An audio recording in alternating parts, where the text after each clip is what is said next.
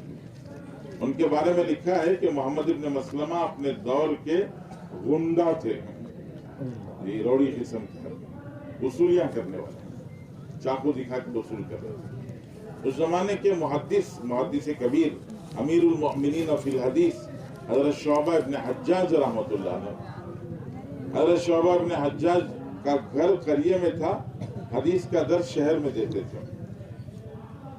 تو ایک دفعہ حضرت شعبہ ابن حجاج حدیث پڑھا کر واپس گھر جا رہے تھے تو بیرانے میں محمد ابن مسلمہ مل گئے۔ انہوں نے چاقو دکھا کے کہا نکالو۔ تو حضرت نے فرمایا اب جو بھی پہنے تھے اس کو نکال کے کہا بھائی کچھ ہے نہیں، ہم تو خالی ہاتھ لوگ ہیں، ہمارے پاس کیا ہوتا ہے، نہیں جو ہے نکالو۔ تو شعبہ ابن حجاج رحمۃ اللہ نے فرمایا بھائی ہمارے پاس تو حدیث ہے، دوسرا کوئی خزانہ نہیں۔ تو انہوں نے چاقو دکھا وہی نکالو۔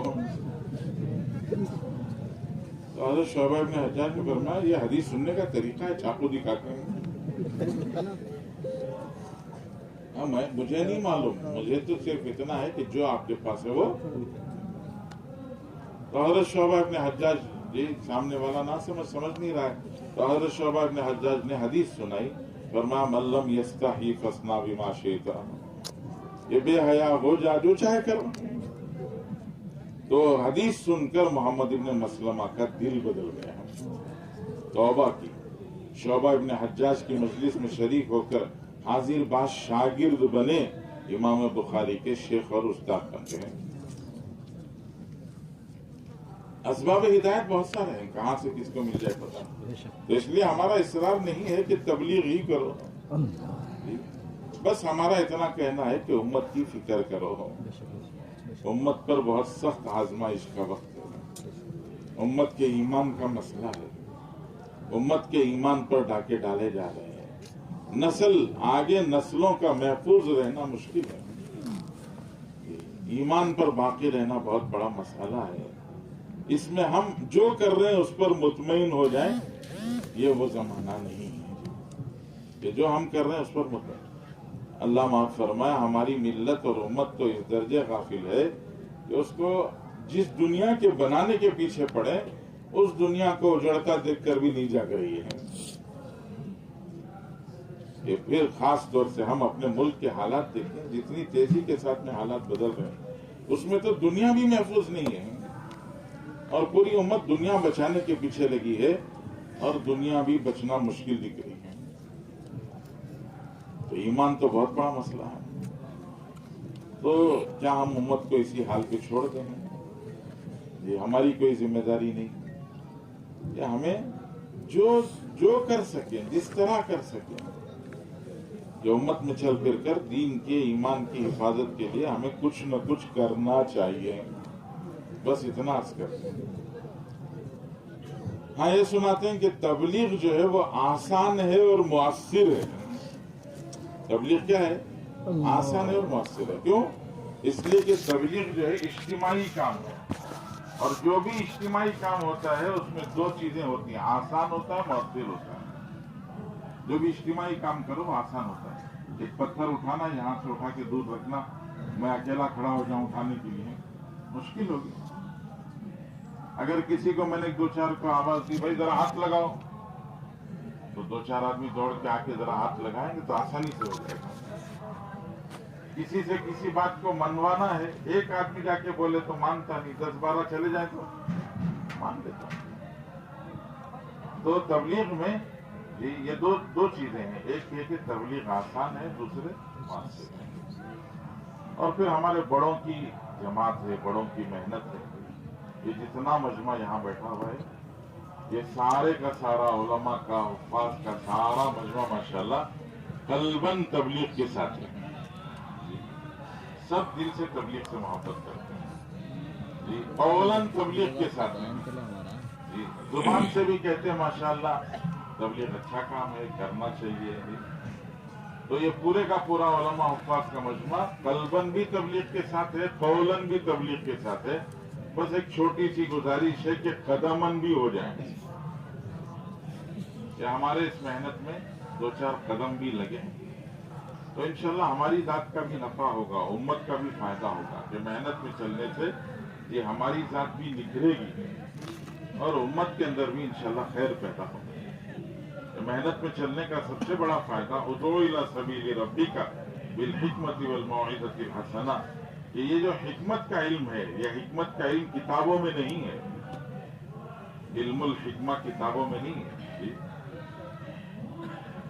گلستان میں حضرت شیخ سعدی رحمت اللہ علیہ نے یہ چند حکمتیں بیان کی ہیں، وہ حضرت کا تجربہ ہے. حکمت کا علم اللہ کی دین ہے، اللہ تعالیٰ عطا فرماتے ہیں کہ دعوت کس کو کس طرح دی جائے، مردم شناسی، موقع شناسی، مزاج شناسی، اس کو کہتے ہیں حکمت. ایک عرب جماعت ہمارے پاس آئی تھی، اس عرب جماعت کے ایک ساتھی نے علماء میں بات کی تو انہوں نے کہا دیکھو اللہ کا ایک دستور ہے، اور وہ دستور یہ ہے کہ مرد عورت، نر مادہ، مذکر مؤنث ملتے ہیں تو تیسری چیز کا وجود ہوتا ہے. بغیر ملے کے الگ الگ رہیں تو تیسری چیز کا وجود نہیں ہو سکتا. تو انہوں نے اسی اصول کے تحت فرمایا دیکھو حکم مذکر ہے، حکمت مؤنث ہے. فرمایا حکم کو حکمت کے ساتھ میں ملاؤ گے تو سامنے والے کے دل میں عمل کی رغبت پیدا ہوگی. حکم کو الگ سے سناؤ گے تو سامنے والے کے دل میں رغبت نہیں پیدا ہوگی. سود کے خلاف جمعہ کا شاندار خطبہ دیا اور جمعہ کی نماز سے فارغ ہو کے آئے. صدر صاحب انتظار میں تھے، کہا حضرت کوئی اور مسجد تلاش کر لیجیے. کہ حکم کو حکمت کے ساتھ میں سنانا پڑتا ہے، تو حکم حکمت کے ساتھ میں، تو دونوں کو ملاتے ہیں تو تیسری چیز کا وجود ہوتا ہے. حکمت کا علم اللہ کی دین ہے، مجاہدے پر، اللہ کے راستے میں چلنے پر جی اللہ تعالیٰ یہ علم دیتے ہیں. کہ سال لگوایا جاتا ہے، کہ سال میں کیا ہوتا ہے، مختلف مزاج کے لوگوں کے ساتھ میں چلتے ہیں، ہر موسم میں چلتے ہیں. تو اس طرح یہ حکمت دلوں میں، زندگیوں میں پیدا ہو. حضرت مولانا قاسم صاحب نانوتوی رحمۃ اللہ علیہ، حجت الاسلام حضرت نانوتوی رحمۃ اللہ علیہ، ایک دوست تھے حضرت، جہاں پڑھتے تھے وہاں ساتھ میں وہ بھی رہتے تھے. حضرت نانوتوی تو ماشاءاللہ پابند شریعت ہیں، اور وہ جو دوست تھے وہ آزاد نبا. اس زمانے کے اعتبار سے وہ جو اس دور کا جو ماڈرن لباس تھا وہ پہنتے تھے، اور اس زمانے میں لوگ داڑھی چڑھاتے تھے سکھوں کی طرح سے، داڑھی پر گون لگاتے تھے. تو یہ بھی ویسے ہی کرتے تھے. ظاہر بات ہے داڑھی پر گون لگا لیا تو اب نماز کیسے پڑھیں گے؟ نماز پڑھنے کے لیے چہرہ دھونا پڑے گا، چہرہ دھوئے تو بڑی مشکل سے جو لگایا وہ چلا جائے گا، تو اس لیے نماز نہیں پڑھتے.